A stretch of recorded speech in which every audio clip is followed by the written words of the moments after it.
If you only see one number here, you got red-green color blindness. 38, London, advertising company in the UK.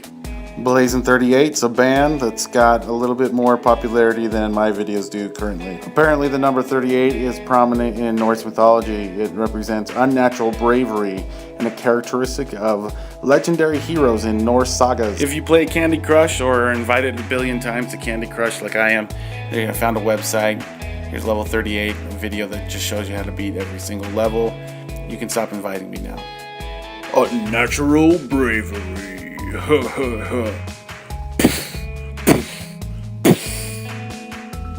Baby. I learned that happiness as we know it, well, at least sunshine happiness as we know it, is gone. Suck. I learned if I was a hunter, I know exactly which type of 5-hour energy I would buy. I got to meet the Sony RX1-R from a friend of mine who was renting it. It's a mirrorless camera with a full-frame sensor, and you can get an electric viewfinder for it. The electric viewfinder costs extra, of course, but it gets some pretty sweet images, and you can't really hear the shutter, so if you're a spy, you can use this camera. Get some awesome raw images, but I'd suggest renting it because both the viewfinder and the camera together are about $3,400.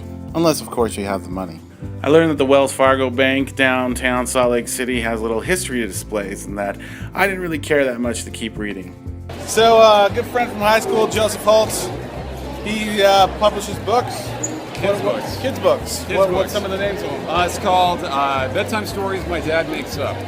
Oh yeah? So it's written from the perspective of my son. And there's actual stories we make up at night. We just kind of write them down. That's cool.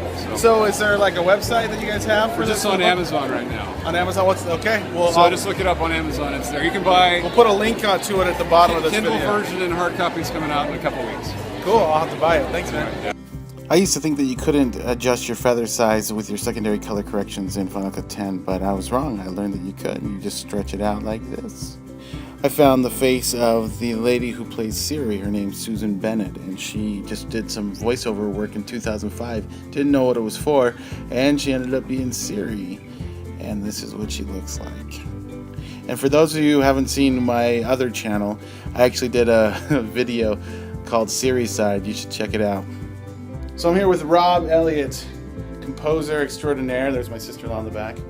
Rob here has an interesting thing in his sound studio. He's a composer, but he's got these lights, and here, I'll turn this way. They change colors all the time. Tell me why you do that.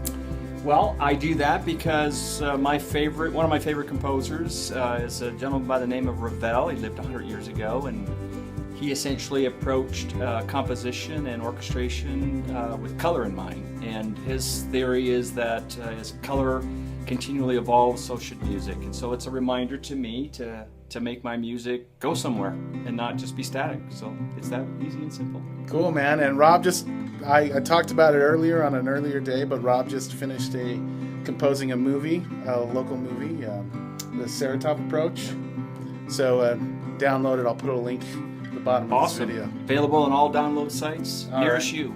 Is it on Amazon? Yeah, it's on iTunes? all of them. Yeah. I'll try and throw the link on all of them. So Super. Plug you a little bit. Thanks, man. Subscribe.